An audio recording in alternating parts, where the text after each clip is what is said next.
Welcome to the Slop Farm. Enjoy the video. You start now, power the phone off, eject the SIM tray, and clear a clean, static-free workspace. Open the case using the smallest Phillips and plastic picks. Pry gently along seams to avoid cracking the frame.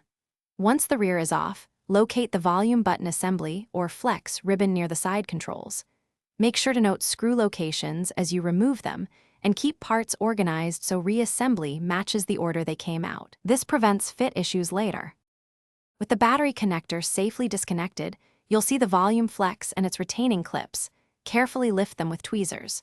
Remove screws and peel the old flex cable. Do this slowly to avoid tearing the ribbon or disturbing nearby antenna contacts. Once free, compare the replacement part for matching connectors and button pads. Transfer any tiny foam or bracket pieces from the old unit so alignment stays correct. Reseat the new flex in the same orientation. Press clips until you hear a soft click and confirm fitment visually. Once the new button is seated, reconnect the battery and reassemble the case enough to power on and test volume up and down. If the button doesn't respond, power down and reopen. Reseat the flex cable, inspect connectors for debris or bent pins, and ensure the button pad makes contact with the switch. If problems persist, swap back the original part to isolate software versus hardware issues. Only then use safe mode or a factory restore as a last step. This narrows down the fault quickly. Thanks for watching.